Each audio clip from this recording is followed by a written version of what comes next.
Hello ladies and gents, I'm the Dapperette, and today we'll be doing something quite different. If you all didn't know, I am an IV main, and am within the top 5% bracket of players that play Deadlock. A far cry from the best, but not too bad if I do say so myself, which I do. Anyways, on the flip side, Drifter is one of my worst characters, with a very low predicted skill level and only 2 games played on him, which was back when he first dropped. So today I embarked on a journey to learn one of my worst and least played characters, starting off with a build. Alright, so I've made a build. Whether it's good or not, I highly doubt it's anything too good. This is the first iteration, me never playing the character, threw some bullshit together. He does have a lot of stuff kind of baked into the kit. He has a silence, he has a healing and bullet shred, and he has some good sustain and some good movement, so it's kind of hard to pick what I should and shouldn't be adding. I think I went for extra shred as well as some other debuffs, and I think what the plan is going to be is I'm going to try and get Rend maxed out relatively quickly for that silence. So we'll try this and then we'll alter the build. I have extra regen and restorative shot as like kind of lane items.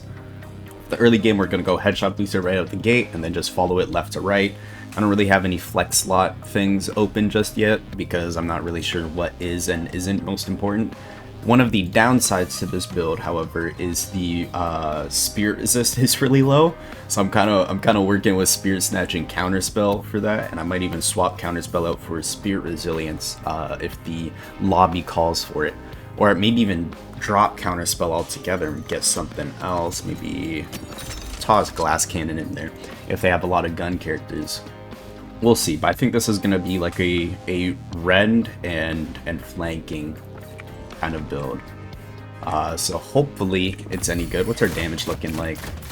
141, 200 per head. Fire rate's not horrible, but it should look something like this. We'll go invisible. I did that in the wrong order. No cooldown. That's why you test things out. Eternal Night, Shadow Weave. Jesus Christ, I'm fast. And then I'll probably hit the... And that's for a full build. 46k. That's pretty good damage. This bot I don't think has any resistances, but he does have 3,000 health. So that'll be 30% less effective on like kind of a tankier character or a general character. People usually tend to have around 20 to 40% resistance, depending on if they're a tanky character or just someone that's kind of strolling around. So, alright, let's get into a game. And get into a game I did, putting up one of the worst stat lines of my entire Deadlock career. There were many lows.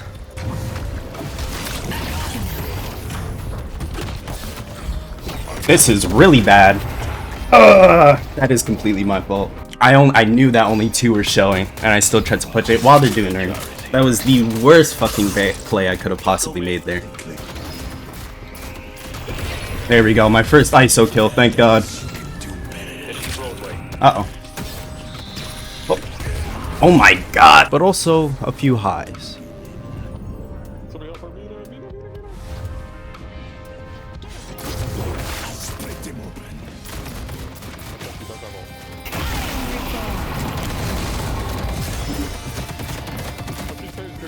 Oh.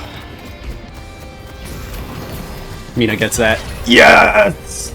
However, despite my efforts, we did lose the game, and I'd have to admit that it's likely mainly due to my performance. But I refuse to give up, and so we go where we must, and that is back to the drawing board.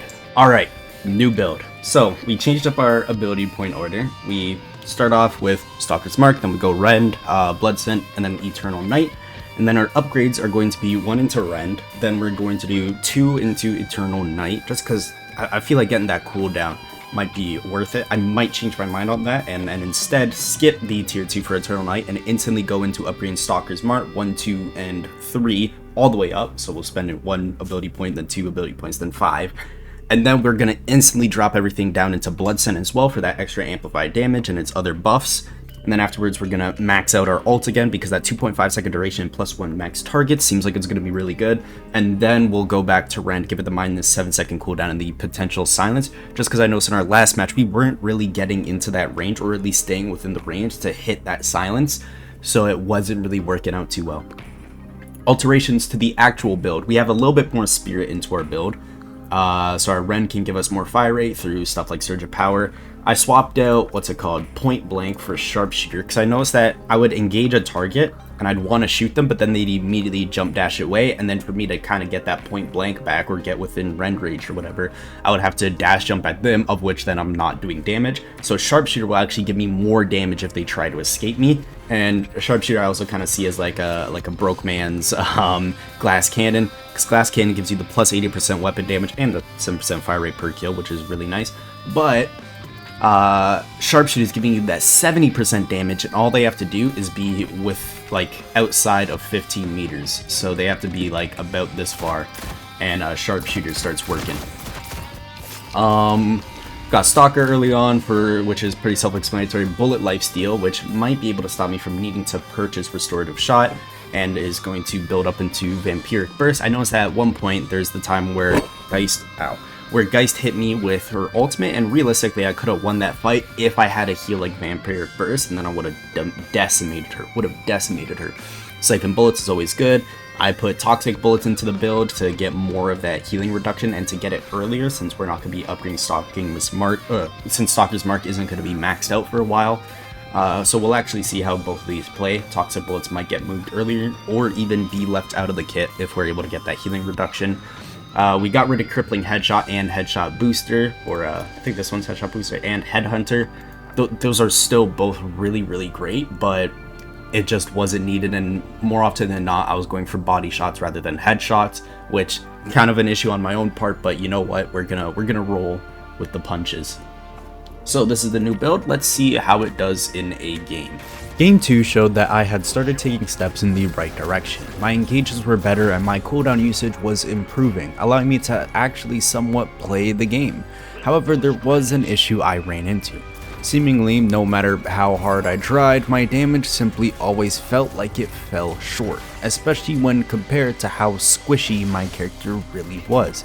I could easily die and not dish out enough damage to make it worthwhile. Either way, this match was an absolute brutal loss and caused me to take a small break, as our team had lost a 6v5. And by that I don't mean one fight, but rather that the enemy Venator had left the match at about 1 to 2 minutes in. This was pretty embarrassing. But it's that embarrassment that can fuel a drive in people. A drive to extend past what they believed they could accomplish. A drive that will ultimately lead to a breakthrough.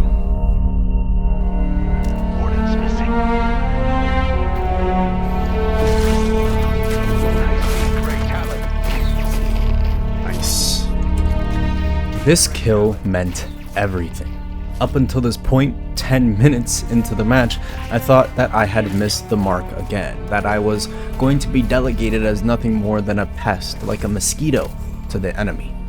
But this kill, which wasn't even fully my own, and a team that I meshed with almost perfectly, created a chain reaction. And the seed that I had planted finally bore fruit.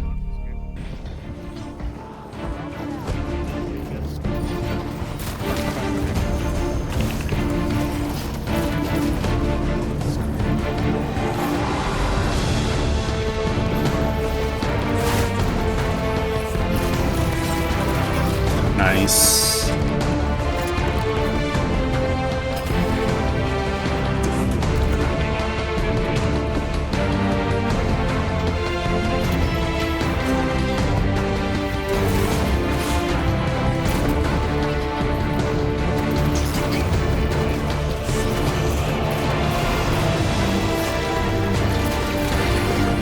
Nice.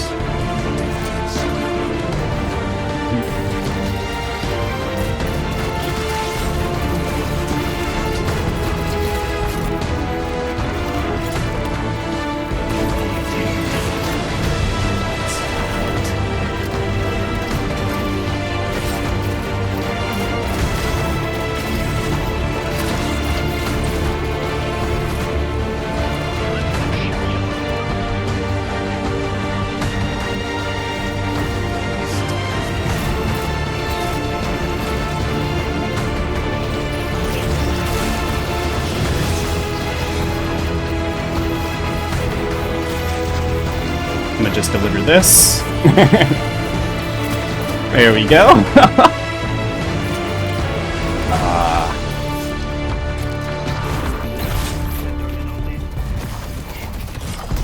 He dies for that shit.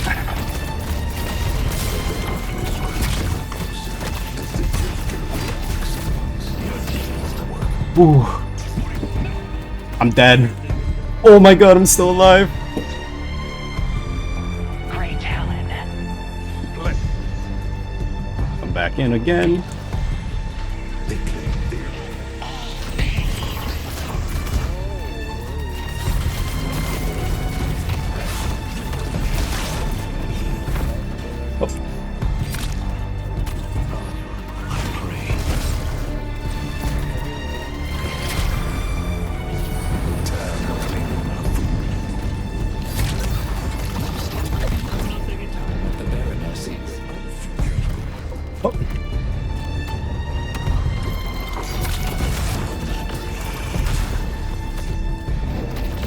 Oh shit.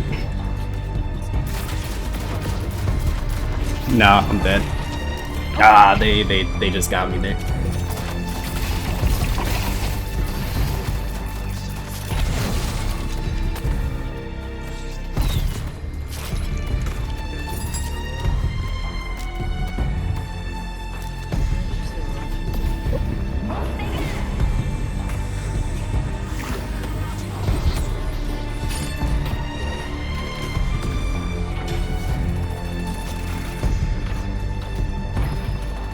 Oh my god. I am so nuts at this game. Holy shit. Oh my god, dude. Oh. Get all my health back with this vampiric burst.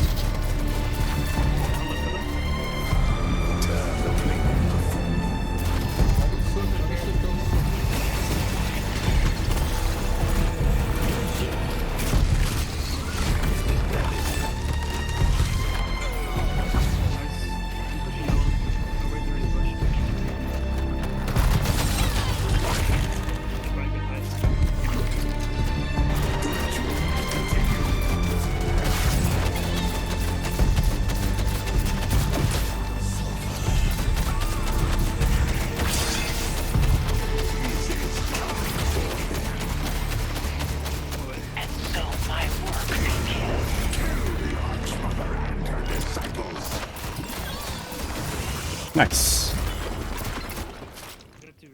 Super easy game. There we go. So I've kind of figured them out. I don't think there's really anything I would change too much about this build. Maybe making Chanties and Indomitable part of the base kit. It was pretty simple, pretty easy. I also had really good teammates. Not that the other times I had bad teammates, but I had teammates that were able to carry me this time and do really well. Drift is pretty fun.